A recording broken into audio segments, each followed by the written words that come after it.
Hello guys, good morning to all of you and welcome to my channel Monica Garg Classes। Last video में हम लोग basics को discuss कर रहे थे कस्टम ड्यूटी के, उसी डिस्कशन को आज हम कैरी फॉरवर्ड करेंगे।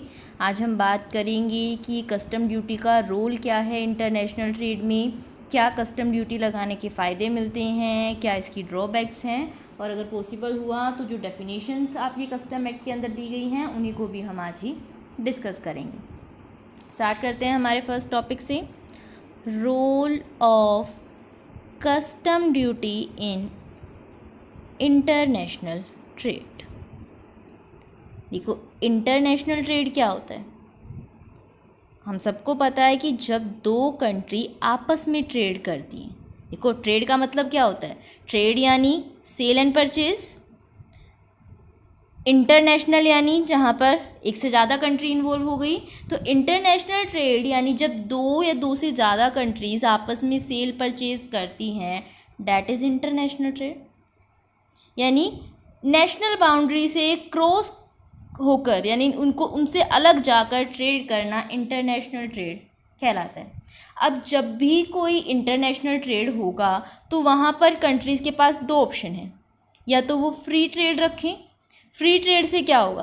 फ्री ट्रेड का मतलब है कि कोई बाउंड्री नहीं है। अब ऐसे ही डोमेस्टिक इंडस्ट्री वर्क कर सकती हैं, ऐसे ही बाहर से आने वाली कंपनीज़ हैं, प्रोडक्ट्स हैं, यानी जो इंटरनेशनल कंपनीज़ हैं वो कर सकती हैं। दोनों का बिजनेस करने के लिए सेम रूल्स। अब देखो, अगर हम इनको बिल्कुल फ्री कर देंगे कि अपना बाहर से मान लो यूके वाले इंडिया में सामान आराम से ला सकते हैं, हम उनके ऊपर कुछ एक्सेस उनसे नहीं ले रहे, तो इससे क्या होगा? हमारी डोमेस्टिक इंडस्ट्री कंपीट, जैसे हमने कल भी बात की थी, कंपीट नहीं कर पाएगी फॉरेन की इंडस्ट्री से। यानी फ्री ट्रेड प्रोवाइड करने का मतलब है कि हमने अपनी डोमेस्टिक इंडस्ट्री को कोई भी प्रिविलेज नहीं दी, हमने उन्हें फ्री छोड़ दिया मार्केट में कि अब वो compete कर सकती हैं तो करें, अदरवाइज मार्केट से बाहर हो जाएं। दूसरा होता है प्रोटेक्टिव ट्रेड, यानी जहाँ पर हमारी जो कंट्री है वो क्या करेगी? हमारी डोमेस्टिक इंडस्ट्री की प्रोटेक्शन करेगी, यानी वो ऐसी पॉलिसीज़ बनाएगी जिसके वजह से क्या हो, हमारी जो कंट्री की इंडस्ट्री है, हमारी जो कंपनी है वो इजीली compete कर सकें। और उसके लिए वो क्या करती हैं? कस्टम ड्यूटी लगा देती हैं।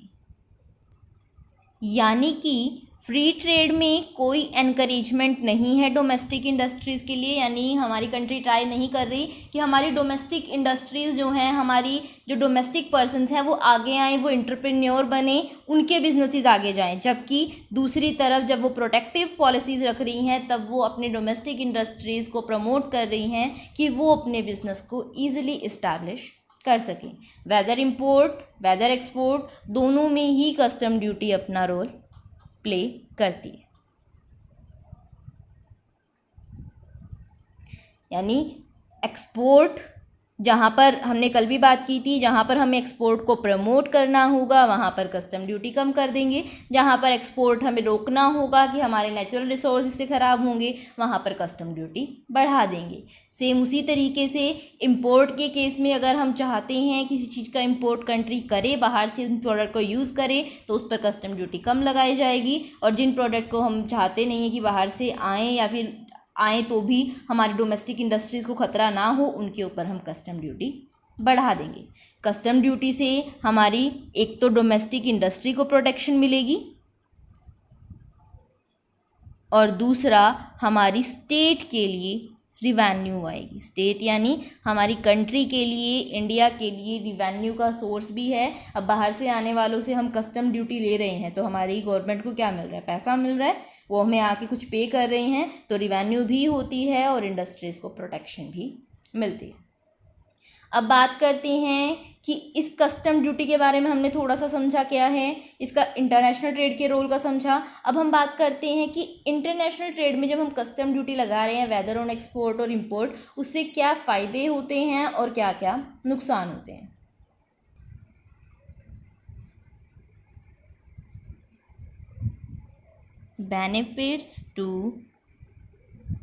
Benefits of custom duty. तो देखो, कुछ बेनिफिट्स तो हमने अभी तक डिस्कस किए, ऑलमोस्ट देखा जाए तो हम सारे ही डिस्कस कर चुके हैं। जब हम स्टार्ट करेंगे आप लोग खुद रियलाइज़ करोगे इस चीज़ को। फर्स्ट है safeguard to domestic industry, यानी डोमेस्टिक इंडस्ट्री को सेफ गार्ड करती है, उन्हें प्रोटेक्शन देती है, यानी वो इजीली compete कर पाएंगी डोमेस्टिक इंडस्ट्री, उन्हें मार्केट से बाहर नहीं होना पड़ेगा। Specially infant industry, infant industry यानी जो अभी अभी ओपन हुई है, यानी कोई कंपनी लगा लो जिसने अभी बिजनेस स्टार्ट किया है, कोई इंडस्ट्री जो हमारे यहाँ अभी स्टार्ट हुई है। अब अगर देखो कोई प्रोडक्ट मान लो इंडिया में पहले बनता ही नहीं था, इंडिया ने अभी अभी उसको बनाना स्टार्ट किया है, तो ऑब्वियस ही बात है स्टार्टिंग में उसके खर्चे ज़्यादा होंगे, कॉस्ट ज़्यादा होगी, इकोनॉमी का भी बेनिफिट उन्हें नहीं मिल रहा होगा, यानी लार्ज स्केल प्रोडक्शन का बेनिफिट भी नहीं मिल रहा होगा। क्यों नहीं मिल रहा होगा? क्योंकि अभी बनाना स्टार्ट किया तो शुरू में खर्चे ज़्यादा होंगे, सेल्स कम हो रही होंगी, तो वो इतना ज़्यादा प्रोडक्शन भी नहीं कर सकते। तो उस टाइम पर देखो, मान लो कोई प्रोडक्ट से, चलो हम यूके मान रहे थे, यूके से इंडिया में काफ़ी साल से आ रहा था, अभी तक हमने उसके ऊपर कस्टम ड्यूटी नहीं लगाई थी, या लगाई थी तो कम लगाई थी। क्यों? क्योंकि हमारे इंडिया में उसका प्रोडक्शन होता ही नहीं था और इंडिया में कंजप्शन होता था, तो उसके लिए हमने वेलकम किया यूके की कंपनीज़ को।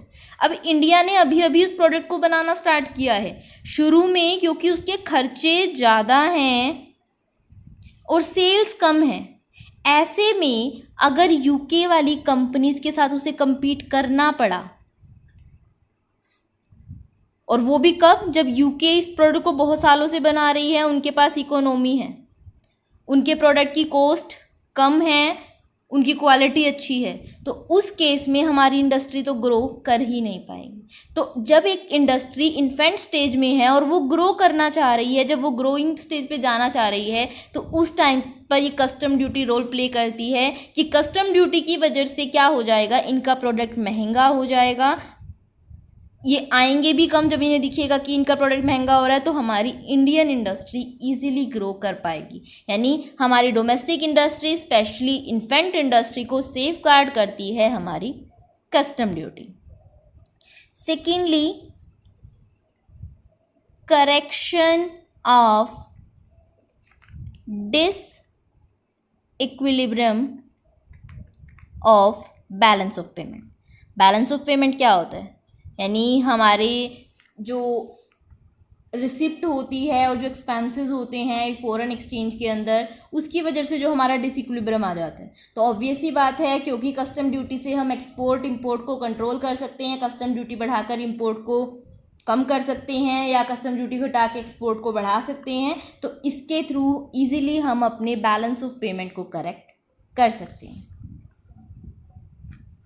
थर्डली, स्टेट रेवेन्यू, यानी इनकम का सोर्स तो है ही है, जब ड्यूटी कलेक्ट करेंगी तो पैसा आएगा, रेवेन्यू तो होगी ही। Conserve scarce natural resource of country, यानी जो हमारी कंट्री के स्कार्स, यानी देखो वैसे तो सारे रिसोर्सेज ही लिमिटेड होते हैं हमारे पास, किसी भी कोई भी कंट्री हो, ये तो हम कह ही नहीं सकते कि कोई भी चीज़ अनलिमिटेड है। तो जो हमारे स्कार्स रिसोर्सेज हैं, ज़रूरी रिसोर्सेज हैं, जो हमारे पास कम हैं, उनको भी प्रोटेक्ट करने में हेल्प करती है। जैसे हमने कल ये बात की थी कि जो हमारे एक्सपोर्ट होते हैं, अगर हमें लग रहा है कि हमारा कोई नेचुरल रिसोर्स है जो हमारे पास कम है और लोग उसे एक्सपोर्ट कर रहे हैं, इनकम कमा रहे हैं बहुत ज़्यादा, हम उसकी एक्सपोर्टिंग को रोकना चाहते हैं, अपनी कंट्री में उसको बचाना चाहते हैं, तो उस पर कस्टम ड्यूटी बढ़ा देंगे। कस्टम ड्यूटी बढ़ा देंगे तो वो प्रोडक्ट बाहर महंगे में जाएगा, महंगे में जाएगा तो बिकेगा महंगे में, और महंगे में बिकने के चांसेस अपने आप कम हो जाएंगे। यानी एक प्रोडक्ट 80 रुपये का था, 20 रुपये का प्रॉफिट ऐड होके फॉरेन मार्केट में 100 का बिक रहा था, अब हमने उसके ऊपर 50 रुपये कस्टम ड्यूटी लगा दी, अब वो 130 का हो जाएगा, और प्रॉफिट कमाने के लिए सेम 150 रुपये का बेचना पड़ेगा, तो उसके बिकने के चांसेस बाहर कम होंगे, तो जिससे क्या होंगे, हमारे नेचुरल रिसोर्सेज डिप्लीट कम होंगे। Nextly, protect domestic market from dumping. चलो पहले बात करते हैं कि डंपिंग क्या होती है। डंपिंग का मतलब होता है कि कुछ एक्सेस प्रोडक्शन होता है। कुछ कंट्रीज़ क्या करती है, मान लो से वो पहले 10 लाख यूनिट बना रही थी, उनकी कंट्री में बेच रही थी। अब उनकी को लग रहा है कि वो लार्ज स्केल में प्रोड्यूस कर सकती हैं 1 लाख सेम फिक्स कॉस्ट के साथ। फिक्स कॉस्ट उनकी चेंज नहीं होंगी, वो एक्स्ट्रा प्रोड्यूस कर सकती हैं। और क्योंकि उनकी फिक्स कॉस्ट में चेंज नहीं आया तो उनको सिर्फ वेरिएबल कॉस्ट का खर्चा उठाना पड़ा है एक्स्ट्रा 1 लाख यूनिट को बनाने के लिए, यानी उनका खर्चा बहुत ज़्यादा नहीं हुआ। तो वो क्या कर देती है, जानबूझ के अपना जो एक्सेस प्रोडक्शन है दूसरी कंट्रीज़ में कम रेट पर बेच देती है। उनको कम में पड़ा है, उनको बहुत सस्ता पड़ा है, और वो जानबूझकर सस्ते में ही दूसरी कंट्री में ले जाके बेच देती हैं ताकि वहाँ की जो लोकल कंपनीज़ हैं वो मार्केट से बाहर हो जाएं और बाद में वो उसको महंगे में बेच के फ़ायदा कमा सके। यानी जब कोई एक्सेस प्रोडक्शन एक कंट्री अपना दूसरी कंट्री में डालती है या फिर बहुत ज़्यादा प्रोडक्शन जानबूझ के करके वो सस्ते में दूसरी मार्केट में डालती है ताकि वो क्या कर सके, वहाँ की लोकल कंपनीज़ को बाहर कर सके, उसे डंपिंग बोला जाता है। अगर कोई बहुत ही स्मॉल अमाउंट बाहर डाल रहा है तो वो डंपिंग नहीं होती है, क्योंकि अगर मान लो कहीं की सेल से अभी हमने बोला वो 1 लाख यूनिट डाल रहे हैं, लेकिन वहाँ पर जो सेल होती है वो करोड़ों में होती है, तो हम करोड़ों की सेल के सामने वो 1 लाख की सेल कुछ भी नहीं है। लेकिन अगर कोई इतनी सिग्निफिकेंट अमाउंट डाल रहा है वहाँ की कंजप्शन के कंपैरिजन में कि लोकल कंपनीज अफेक्ट होंगी उसकी वजह से, यानी ज़रूरत से ज़्यादा कम प्राइस पर बेचा जा रहा है, तो उसे डंपिंग कहा जाता है। तो जो ये कस्टम ड्यूटी है वो प्रोटेक्ट करती है हमारी डोमेस्टिक मार्केट को, हमारी लोकल कंपनी को डंपिंग से, यानी वो इतना कम प्राइस उनका रहने ही नहीं देगी, उनको इतने कम प्राइस पे ले जाने ही नहीं देगी, जिससे हमारी डोमेस्टिक इंडस्ट्री प्रोटेक्टेड रहेंगी। And lastly save foreign exchange reserve, यानी जो हमारी फॉरेन एक्सचेंज रिज़र्व है उसको मेंटेन करने में भी हमारी मदद करती है कस्टम ड्यूटी। कैसे? एक्सपोर्ट एंड इंपोर्ट को कंट्रोल करके, यानी इंपोर्ट को कम करके या एक्सपोर्ट को बढ़ावा देके वो क्या कर सकती हैं, हमारी फॉरेन एक्सचेंज रिज़र्व को प्रोटेक्ट कर सकती हैं। ये सारी चीज़ें जब हमने डिस्कस किया कस्टम ड्यूटी को, हमने बात कर ली थी डोमेस्टिक इंडस्ट्रीज़ को प्रोटेक्शन मिलेंगी, डंपिंग से बचेंगे हम, रिवेन्यू मिलेगी, फॉरेन एक्सचेंज रिजर्व बनेगा हमारा, डिसइक्विलिब्रियम ठीक होगा और हमारे नेचुरल रिसोर्सेज प्रोटेक्टेड रहेंगे। ये हैं आपके फ़ायदे कस्टम ड्यूटी के। अब जिस चीज़ के फ़ायदे होते हैं कुछ ना कुछ नुकसान भी होंगे, तो कुछ डीमेरिट्स भी हैं, उनको भी डिस्कस कर लेते हैं। Merits of custom duty, first है प्रोसीजर कॉम्प्लेक्स है, यानी जो कस्टम ड्यूटी है उसकी सबसे बड़ी ड्रॉबैक है कि जो प्रोसीजर हैं किस चीज़ से रिलेटेड, कस्टम ड्यूटी से रिलेटेड, वो क्या है, बहुत ही कॉम्प्लिकेटेड है। यानी कस्टम ड्यूटी से कैसे कस्टम क्लियरेंस होगी, कैसे सामान ले जाना है, वो चीज़ें लोगों को झंझट लगती है। कहीं ना कहीं कह सकते हैं कि कस्टम ड्यूटी कहीं ना कहीं इंटरनेशनल ट्रेड को डीमोटिवेट करती है। बहुत सारे बिजनेसेस एंटर नहीं करते हैं हमारी कंट्री में due to this custom duty, यानी हमारी कस्टम ड्यूटी हाई होती है या उसके जो प्रोसीजर हैं वो इतने ज़्यादा होते हैं कि वो दूसरी मार्केट में जाना ही नहीं चाहते। वो सोचते हैं कि ठीक है ऐसी कंट्री में ना ही जाएं, यानी हम अपने डोमेस्टिक में ही सेल कर लें।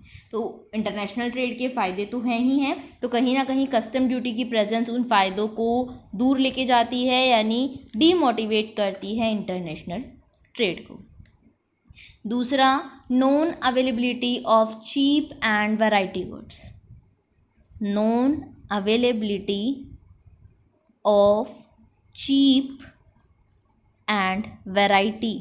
देखो दोनों ही चीज़ अफेक्ट होंगी।